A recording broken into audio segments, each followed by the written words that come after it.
तो चलिए आज हम केंद्र सरकार और राज्य सरकार के बीच में ऑपरेशन करने वाले हैं। जो बाकी पैसा है केंद्र का झारखंड का, उन तमाम मुद्दों पर क्या केंद्र में बैठी सरकार राजस्व चोर है? क्या मोदी सरकार ने झारखंड से गया कोयला का रेवेन्यू को चोरी कर लिया है? क्या केंद्र सरकार झारखंड का भला नहीं चाहती है? क्या केंद्र सरकार ने जनता के साथ भेदभाव कर रही है? क्या है 136,000 करोड़ का सच? समुचित जानकारी इस वीडियो में हम आपको अपने चैनल पॉलिटिकल गुरु नौशाद में देने जा रहे हैं। अगर आप पहली बार हमारे चैनल पर आए हैं तो हमारे चैनल पॉलिटिकल गुरु को आप सब्सक्राइब कर ले और इस वीडियो को लाइक और शेयर भी करें। तो आप सभी दोस्तों को मेरा क्रांतिकारी जोहार। आप देखना शुरू कर चुके हैं मेरा चैनल पॉलिटिकल गुरु नौशाद।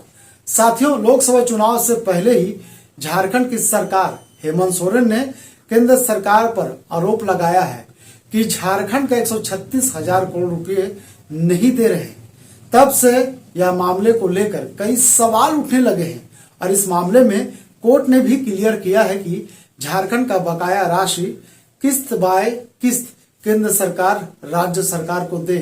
आपको बता दें कि 2020 में तत्कालीन कोयला मंत्री प्रहलाद जोशी ने मुख्यमंत्री हेमंत सोरेन को 250 करोड़ रुपए की रकम दी थी। यह रकम कोयला कंपनियों द्वारा जमीन लिए जाने के एवज में बकाये रकम के रूप में दी गई थी। उस समय कहा गया था कि कोयला कंपनियों के पास झारखंड का करीब 8,000 करोड़ रुपए बकाया है। यह बकाया केवल जमीन की कीमत का है। केंद्र सरकार बकाये से इनकार किए जाने के बाद अब यह सवाल उठता जा रहा है कि जब झारखंड का कोई बकाया नहीं है तब 2020 में तत्कालीन कोयला मंत्री प्रहलाद जोशी ने मुख्यमंत्री हेमंत सोरेन को 250 करोड़ रुपए की रकम क्यों दी थी, और भी सिर्फ जमीन की कीमत बोलकर। इसी पर हेमंत सोरेन ने केंद्र सरकार को पत्र लिखकर लगातार मांग कर रहे हैं। मुख्यमंत्री हेमंत सोरेन ने प्रधानमंत्री को लिखे पत्र में कहा कि मैं झारखंड का मुख्यमंत्री हेमंत सोरेन आपका ध्यान एक गंभीर मुद्दे की ओर आकर्षित कर रहा हूं जो राज्य के विकास की राह में बाधाएं पैदा कर रहा है। कोयला कंपनियों पर हमारा बकाया 136 लाख करोड़ रुपए है।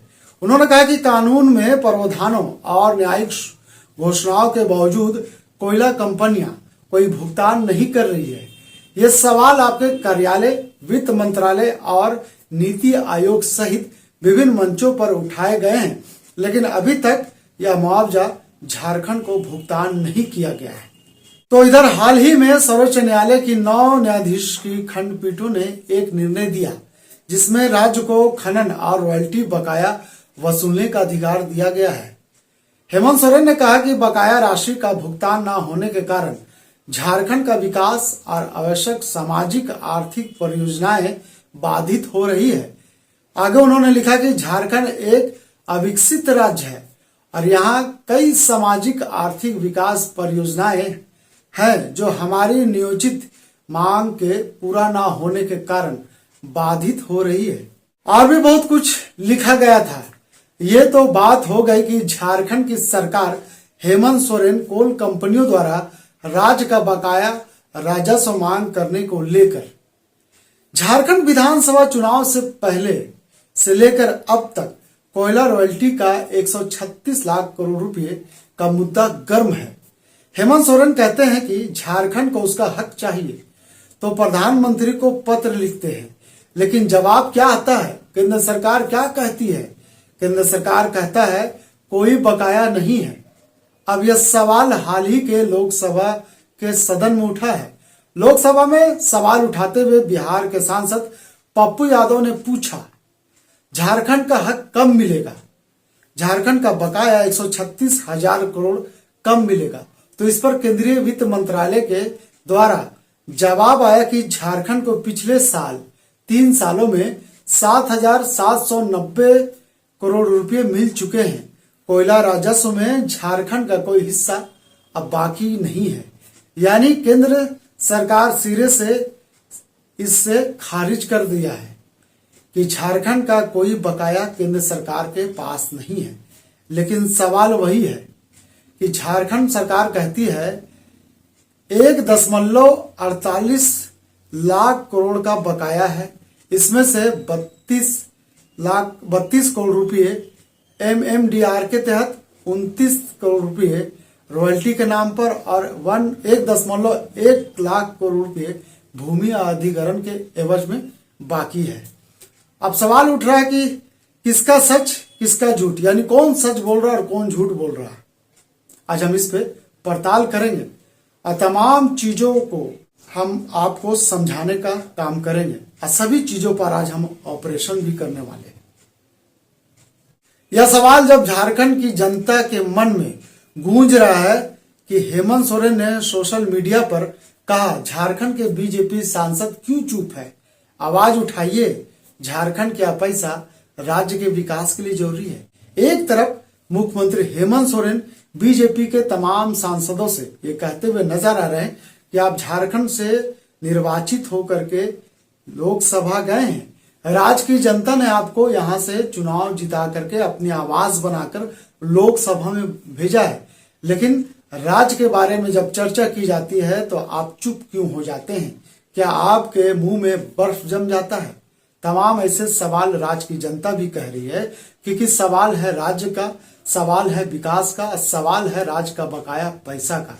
जहां सरकार आंकड़ों के हिसाब से बात कर रही है तो जनता का भी भरोसा है कि सरकार अगर बात कर रही है तो सबूत के साथ बात कर रही है, उसमें कहीं भी कोई झूठा नहीं बल्कि सच्चाई है।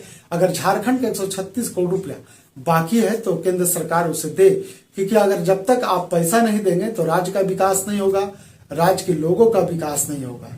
तो ऐसे में अगर बीजेपी के सांसदों को राज्य सरकार अगर बोल रही है कि आप राज्य के मुद्दे के लिए आप वहां पे गए हैं, राज्य की आवाज उठाने के लिए गए हैं, तो आप इस मुद्दे में सहमति जताते हुए वहां पे अपनी बात को रखिए और केंद्र सरकार से जो बकाया पैसा है उसे वापस लाने का काम कीजिए।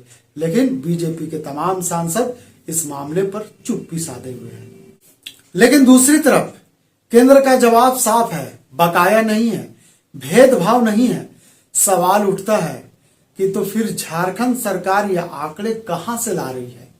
हेमंत सोरेन की सरकार कहती है कानूनी रास्ता अपनाया जाएगा, केंद्र कहता है जो मिला वही आपका हक है। अब सवाल यह है कि झारखंड की जनता किस पर भरोसा करे? क्या यह सिर्फ एक आंकड़ों का खेल है या फिर राजनीतिक बयानबाजी का सिर्फ हिस्सा है? झारखंड की धरती खनिज और कोयले के बीच पूरा भरा पड़ा है। विकास की गूंज सुनाई देगी या फिर सवाल ही सवाल बाकी रहेंगे? ऐसे तमाम सवाल अब लोगों के जेहन में गूंज रहे हैं। लेकिन मैं आपको बता दूं कि केंद्र और राज्य सरकार को मिलजुल कर इसका रास्ता निकालना होगा। यह कोई राजनीतिक मुद्दा नहीं है बल्कि आंकड़ों का हिसाब है। नहीं तो इधर बकाये को लेकर झारखंड के साथ टकराव, देश का नुकसान होना तय है। यदि तनाव बढ़ा तो झारखंड में इसकी प्रतिक्रिया हो सकती है, जिसका नुकसान पहले भी दिख चुका है। खनिजों का परिवहन रोकने से लेकर आर्थिक नाकेबंदी तक का परिणाम देश भुगत चुका है। तो आप कह सकते हैं कि जिस तरह से राज्य सरकार अब अगर केंद्र सरकार राज्य सरकार का जो बकाया पैसा है, जो राशि है, अगर उसे नहीं देगी तो राज्य सरकार ने अब कह चुकी है कि हम केंद्र सरकार से पैसा लेने के लिए अदालत का दरवाजा भी खटखटाने को तैयार है। फिलहाल कह सकते हैं कि सरकार अपने तरीके से केंद्र सरकार से ये पैसे मांग रहे हैं कि आप हमें दे दीजिए। आंकड़े भेजे जा रहे हैं, बार बार चिट्ठियां लिखी जा रही है, लेकिन जिस तरह से जवाब आया है कि आपका कोई पैसा बकाया नहीं है, तो ऐसे में अब राज्य सरकार के पास सिर्फ अदालत का सेवा और कोई रास्ता नहीं बचता है।